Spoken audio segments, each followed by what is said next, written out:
Welcome to another video. Sa video na ito, magpupunta tayo ng Crosswinds sa Tagaytay. Pero bago namin i-feature ang Crosswinds, paalaala sa mga pupunta ng Crosswinds Tagaytay, meron na silang bagong ruling on parking fees. Napakaganda at napakasikat talaga magpunta dito sa Crosswinds Tagaytay. Crosswinds Tagaytay is known for its beautiful view and Switzerland-inspired luxury homes, estate, and resort. But now, they are also opening more establishments or their known commercial strip.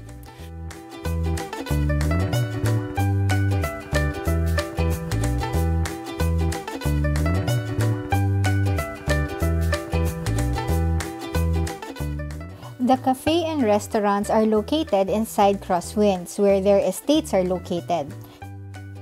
You need to pass through the guardhouse. If you will go here via public transport, I think it would be a hassle, as there is no public transportation inside Crosswinds and the road is not advisable for a walk because it's pretty steep. So first things first, pag-usapan muna natin yung changes dito sa Crosswinds Tagaytay. You need to pay 1,000 pesos for parking fee. That's 300 pesos for the parking and 700 pesos for the food voucher, which is consumable. You need to pay and get the voucher dun sa mga ticket booth. The guards are friendly and they can guide you inside so you won't get lost.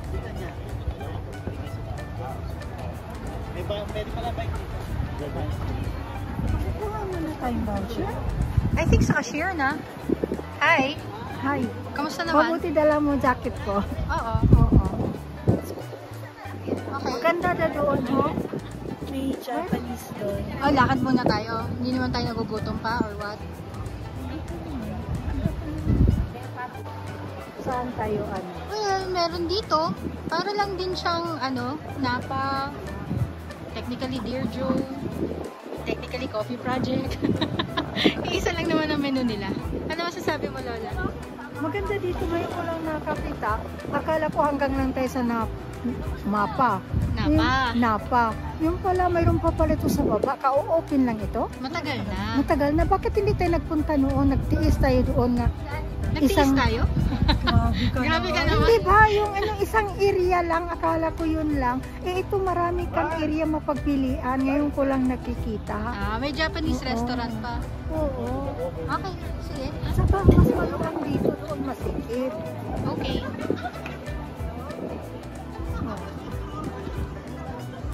Marami din tao. Technically, Japanese restaurant lang na makikita mo doon. So, Ayan ma. So, nandito na tayo. Kumuha muna tayo ng parking voucher. Ito yung mga parking rates nila. So, bago lang to ha. As in, no Friday lang siya na-implement. Oo. Tapos, yung, I think yung 300 goes to parking and then 400 is consumable. So, di ba regular vehicle is 700. Ayan. I think so. Or 1,000 siya. 300. Wait. Can you explain first? you have to pay first before you order. So, cash lang siya, 1,000. Basta surrender mo to sa cashier. Okay. Para meron kang consumable na 700. Okay. So, cash lang siya. Okay. Ayan. So, may iba't ibang restaurant dito. May Dear Joe. Tapos ito yung windmill.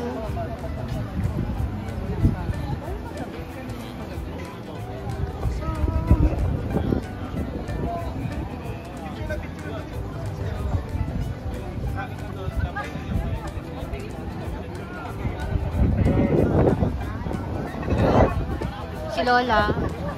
Lola. Oh, Ano masasabi mo? dito ang daming tao, grabe. Pasok muna tayo. Bili tayo food. Kaya grabe lang, mahal ang parking nila. Ano masasabi mo sa restaurant? Malaki namang area, pero sabihin ko, ang mga table ko kunti lang din, parang kulang sila sa daming tao. Oo. Then Nakita ko ang flooring nila, parang mga luma na bago naman pa itong tayo. Oh, yun yung style nila. Pero akala mo galing sa mga dinidemolish ng mga building. Nilalagay nila sa sahig. Parang sa akin, alam ko conservative ako sa mga area. Sa akin, hindi pasado yung sahig ko sa kanila. Ayaw mo yung style nila? O ayaw ko kasi parang luma, parang akala mo mga... Pero madaming taong may gusto ng ganyang style. Rustic architecture or rustic interior. No? Rustic interior hindi kasi nadudumihan ako tingnan. Hindi smooth. Oo, hindi smooth para sa akin. Oh, sige. Chocolate Or battirol. Oh yeah, chocolate battirol. Kasi pwede natin mahati-hati. Kasi lalagyan ko ini tubig. And then probably we can order milk latte. Hot. I'm thinking of Halika na kita. yeah, we can go there. Ito pa sa kanila. Mama, kailang kita na lang. Tapusin ko na ako ito. Okay na po. Isang butter. Hot butter. Yes. Shiitake and black truffle.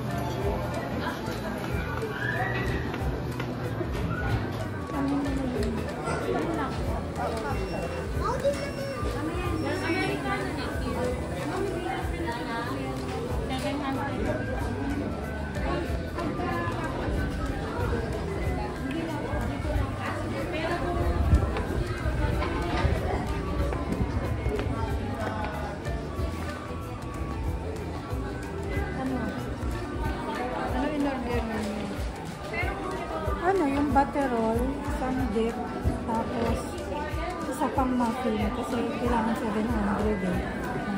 Okay, paki-explain yung 700 na consumable. So, yung 700... Dito pa tayo, di ba doon sa isa?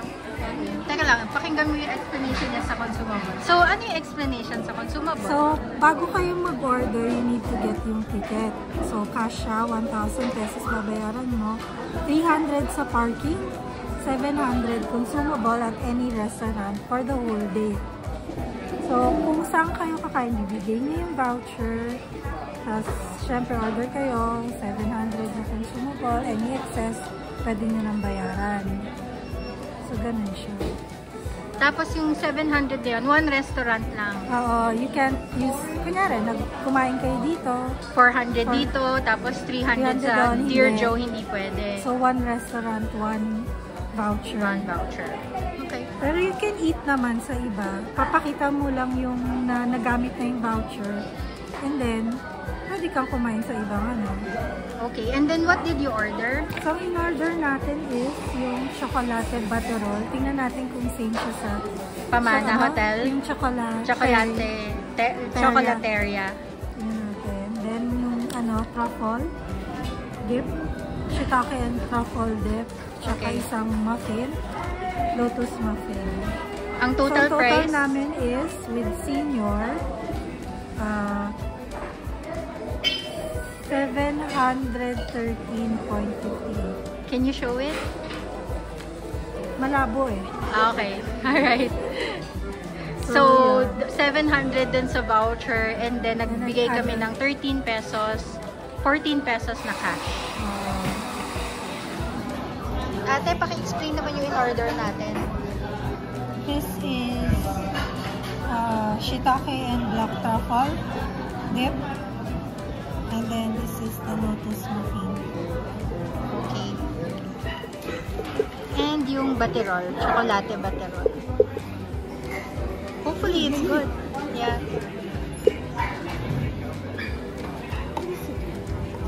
Ito, kasi dalawa ba ito?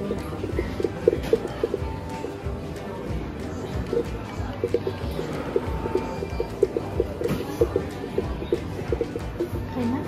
Nilagyan mo yung kapit sa'yo?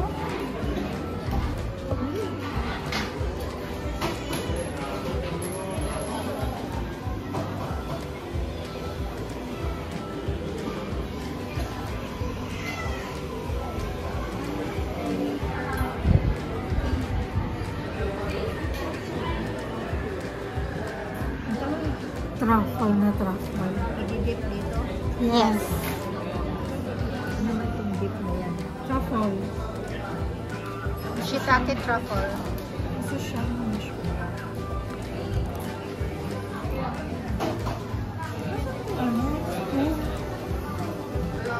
Mama used it to halo the baterol. Ito na lang. Oh, Lola, what can you say? Mabawang. No, it's actually yung lasa ng truffle.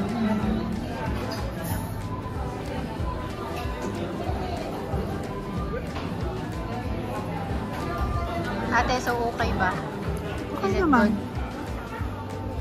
Is it worth 700 pesos consumable? No? Hindi. Eh, yung tsokolate.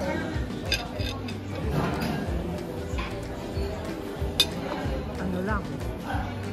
Normal. Oo. Normal para kay Lola. Para kay ate. Mainit pa yan. Mainit pa. Sige, balitaan mo na lang kami later.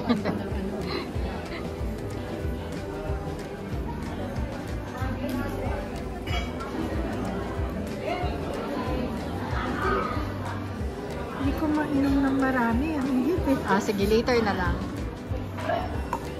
Okay, kain muna kami. Tinry ko yung tsokolate nila. Baterol. Baterol ba to? So, apparently, tsokolate baterol yung iniinom. And, hindi siya masarap.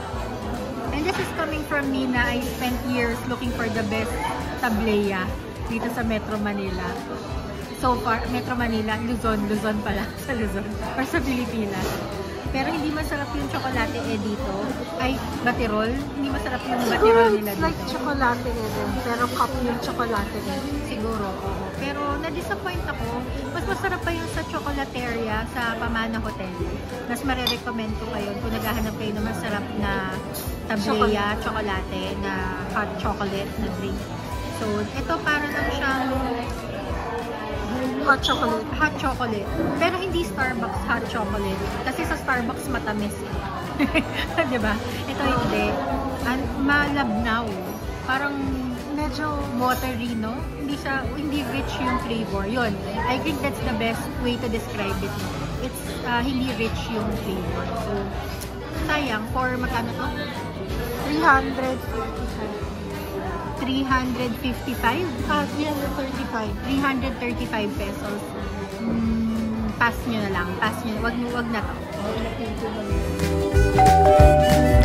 Thank you nga pala sa lahat ng nanonood ng videos ng Traveling Lola. If you like our video, don't forget to subscribe to our channel to help our channel grow. You can also share our videos to your family and friends if they like food and travel videos, especially if they travel with senior citizens.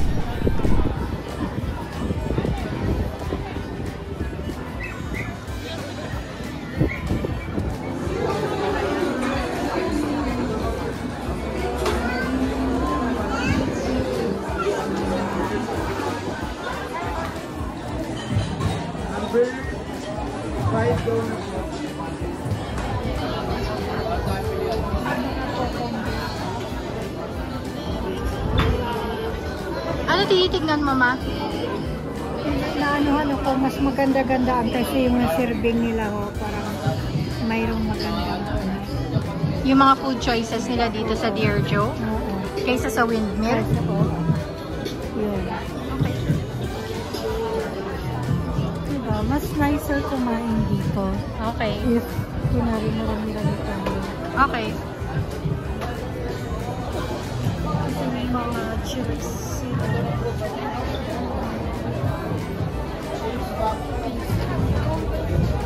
Ay, yung mga mini cakes nila.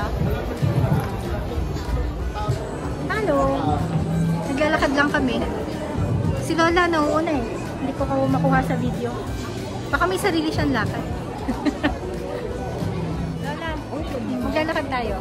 Maglalakad na tayo. Diba, sabi ko, Ay, sorry. sana binili ko yung sa Shanghai na orange.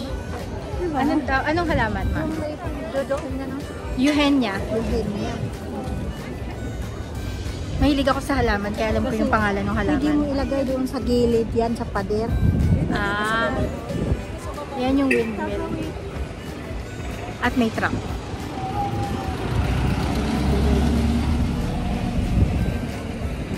Hello!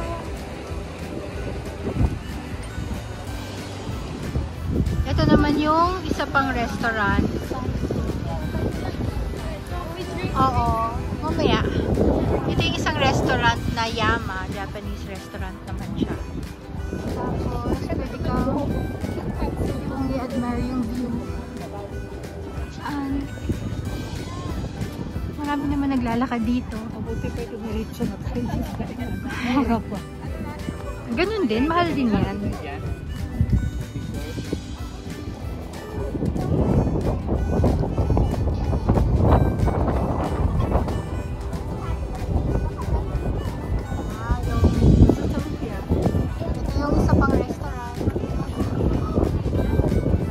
Dami pang parking dito. Pero puro sa mga gilid-gilid lang yung parking. Wala silang area talaga yung parking.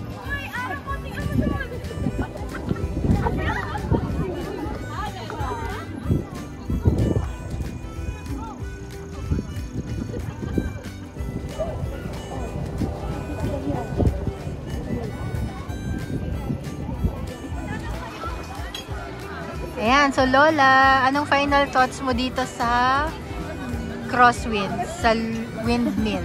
Ang nagustuhan ko lang ang lamig. Pero sa pagkain, hindi ako satisfied. Sobrang mahal. Lalo na ang mahal ng parking nila. Wala namang lot available for parking area. Pulos lang sa tabi-tabi ng daan at naka-incline pa lahat ang mga sasakyan. Nakakatakot, baka bigla kang hindi makapag-handbrake. Sob-sob ka sa kabilang kotse. Oo. Mahirap. Oo. Pero yung lugar, ano masasabi mo? Ang lugar, maganda naman ang lugar. Parang style Baguio. Pero, yun lang, ang comment ko, hindi maganda ang kanilang area for parking. Parking lang naman. Yung mga building-building. Okay naman ang mga nila, tinatayo nilang mga parang building na maliliit. Pero, sobrang mahal ang parking nila dito. Hindi ka talagang get over sa parking. Sige. Hindi worth. Lahat ng car, ang entry dito, 300 per car, ang parking, nila, payment, hindi worth. Oo. Kung sakaling magpunta kayo dito, parang hindi, nasa inyo na lang, pero sa akin hindi advisable. Pero yung pagkain, kamusta naman yung pagkain? Ang pagkain dito, mahal lang din. Oo. Sobra. Parang kumain na lang ako doon sa ibang restaurant. Mabubusog ka pa. Kung mahal, masarap ba? Hindi pa. Hindi masarap. Hindi masaya si Lola. Dito tayo kay ate. Ewan ko sa inyo. Basta ako hindi ako nasarapan. Ate, ano masasabi mo?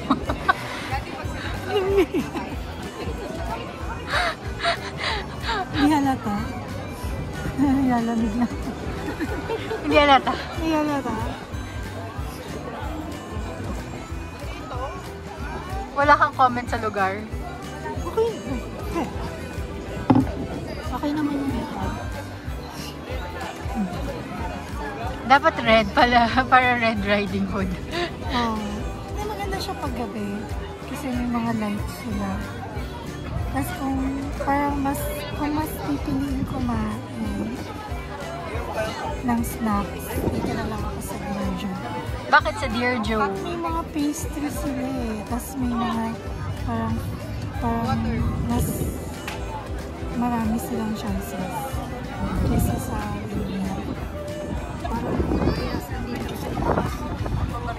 Parehas naman. Lahat naman yung pagmamayari lang naman ni Villiers. Maybe 1 or 2 items. Pero nabusog naman kayo. Hindi. Ako hindi. Ikaw hindi. Si ate oo. Depende na lang siguro sa appetite mo. Ayan. So, anong final verdict nila ninyo dito? Worth it bang puntahan? Gusto mo? There's nothing wrong. It's nice to experience.